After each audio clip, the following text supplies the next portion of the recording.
Polémique et controverse. Parlons aujourd'hui de ces 3 manuels de savoir-vivre dont je cache la couverture. Je vais vous les présenter tout de suite. Ensemble, jugeons un livre à sa couverture. Bonjour, je suis Anna Gass, la fondatrice d'Apprendre les bonnes manières. J'ai 3 nouveaux achats. Je vais vous les présenter. Je les ai choisis pour leur couverture. J'avoue, je les ai feuilletés. Pas encore lus, je les ai feuilletés, je vais les chroniquer dans les prochains mois, mais je souhaitais que nous parlions juste des couvertures ensemble. Celui-ci s'appelle Code de la bienséance. Il a été publié en 1957. Vous sentez là tout de suite. La controverse, la polémique, mais c'est honteux, mais c'est quoi? Bon. Alors, c'est un livre qui, lorsqu'on le feuillette, on se rend compte que... Pardon, avant de le feuilleter justement. Avant de le feuilleter, donc ça s'appelle Code de la bienséance à l'usage des adultes. Et ce qui nous interpelle, donc évidemment, la couverture avec ce dessin qui, je ne peux pas qualifier, vous le voyez vous-même. Et là, bon, l'auteur est Léo Campion. Et, petit indice, les illustrations, aussi illustrations de l'auteur, Léo Campion. Et c'est ça qui donne ce petit tilt. Ah, ok, d'accord, bon. C'est peut-être pas que de la polémique. Pas que, en tout cas. Donc, les dessins ne sont pas faits par un illustrateur en plus. Les dessins appartiennent à l'auteur, donc font intégralement partie de l'œuvre. Je ne sais pas encore si on peut qualifier ça d'œuvre, mais en tout cas du livre. Ce n'est pas comme d'autres manuels de savoir-vivre où l'auteur fait quelque chose et un illustrateur en plus peut rajouter des illustrations qui ne sont pas nécessaires. Non, non, là, ça fait partie intégrante de la lecture. En feuilletant le livre, on se rend compte que dedans, il y a des dialogues, quelque chose qui ressemble à de la poésie, en tout cas par rapport à la mise en page. C'est découpé en différents chapitres. Il y a également différentes illustrations, dont, je ne vais pas tout vous présenter, dont une qui est ni vulgaire ni grossière, mais obscène. Voilà. Bon, je le lirai de toute façon, c'est certain, enfin le lire au moins feuilleté, mais bien feuilleté. Je suis sûre qu'il y a du bon à prendre. Et ben voilà. Et donc un livre pareil à notre époque, ça ne passerait pas la censure de personne. Alors que là, je me dis qu'à moquer. L'auteur ne doit pas être stupide. Donc, il y a sûrement des messages dans ce livre, bons ou mauvais, ou alors on prend ce qu'il y a à prendre. Mais juste voilà, pour la réflexion, pour poser cela, à l'heure actuelle, vous avez vu la polémique il y a 1 ou 2 ans, quand même le film Autant en emporte le vent a été censuré parce que dedans on parlait d'esclavage. Ce qui était un fait historique. Bon. Enfin voilà. Maintenant, deuxième livre que vous allez beaucoup aimer. Nous sommes sur 1964. Alors, oui, pardon, à la caméra, je pense que ça passe différemment. Tout petit, regardez la taille de ma main, manuel. Le petit guide, sans illustration, savoir vivre. Et que voyons-nous? Au moins la photo, vous l'avez, voilà. Au moins la photo, vous l'avez. On voit une belle jeune femme, de profil, avec une cigarette à la main. Une femme en tenue de soirée, avec un maquillage appuyé. Donc je l'ai dit, on est en 1964. À l'intérieur du livre, il y a des illustrations en couleur. Le papier est relativement épais. C'est un tout petit manuel. Donc aussi, regardez la couverture. Cette jeune femme, donc là on est à une époque où on va promouvoir la cigarette comme signe d'émancipation pour les femmes.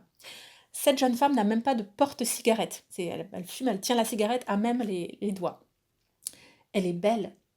Elle a un maquillage qui, aujourd'hui, serait considéré comme un maquillage normal de soirée. Je mets normal entre guillemets, mais vous voyez ce que je veux dire.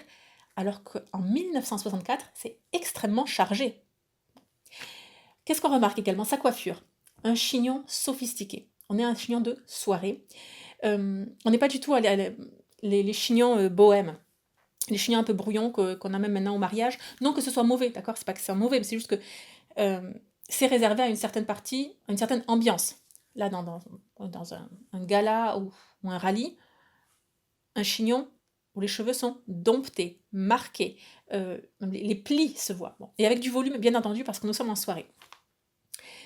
Nous remarquons également le triple rang de perles, et nous remarquons une robe de soirée, enfin on la devine. Je ne sais pas si l'étole, enfin, ce qu'on a sur la jeune femme, c'est son étole ou sa robe de soirée. Dans tous les cas, il y a du volume, et de belles couleurs, et ça, c'est jugé comme un décolleté de soirée. Point. Aujourd'hui, ce sera un décolleté de journée. Voilà. Ensuite, remarquez également le titre. Savoir vivre. Il n'y a pas de trait d'union. C'est péremptoire. Savoir vivre. Là, on est dans un monde au-delà. Qui plaît ou qui plaît pas, c'est certain. Mais là, il y a quelque chose, voilà, cet impératif, on marque le territoire et on dit bien, c'est pas pour tout le monde. Voilà. 1964. Alors, à l'intérieur, moi je l'ai déjà feuilleté, voilà, j'ai pas pu m'en empêcher, j'ai déjà feuilleté, bien lu. Je le chroniquerai à l'occasion, je trouve qu'il est très bien fait. Il s'adresse à une certaine catégorie de personnes, à un certain milieu, et tout ça, c'est voulu. Voilà, c'est voulu. Aujourd'hui, oh là là, si un livre s'adresserait à la partie supérieure, à la... Comment le formuler ça? Ouais, mais moi j'ai du mal à le formuler parce qu'on va me tomber dessus. À une certaine élite, le livre serait moqué, alors même que ça correspond à ce que cherche le public. Bon. En tout cas, voilà, je vous en parlerai, mais cette couverture avec une cigarette à la main, ça passerait pas aujourd'hui. Très bien, je poursuis. Ici, nous avons Paul Rebout, je vais vous le présenter. Paul Rebout, pour balayer... Ah pardon, je suis ici. Il n'y a pas d'auteur. L'auteur n'est pas présenté sur la couverture. L'auteur est secondaire à tout cet enseignement. Je dis juste l'auteur, c'est Madame Françoise de Recourt. Je l'en parlerai. Pardon, alors revenons ici. Paul Rebout. Pour balayer les vieux usages, voici le nouveau savoir-vivre. Savoir-vivre avec un trait d'union. Édition Flammarion à Paris, et cela date de 1930. Alors, le livre me tombe des mains. Cette fois-ci, je l'ai reçu comme ça, d'accord? Moi, c'est vrai que le nombre de mes manuels me tombe des mains, mais parce que voilà, je ne les ai pas achetés pour qu'ils fassent beau dans la bibliothèque, mais je m'en sers réellement. Donc, ouais, non, vraiment, j'ai ce... Bon, mais bon. Voilà, moi, je m'en sers. Donc, livre. Regardez la couverture, juste. Un balai, une toile d'araignée, donc de la couleur, alors qu'à l'intérieur, c'est totalement... il n'y a pas d'illustration, pas une seule. J'ai remarqué juste page 17 en feuilletant, 117 pardon, conseil d'une mère à son fils. C'est le ton donné.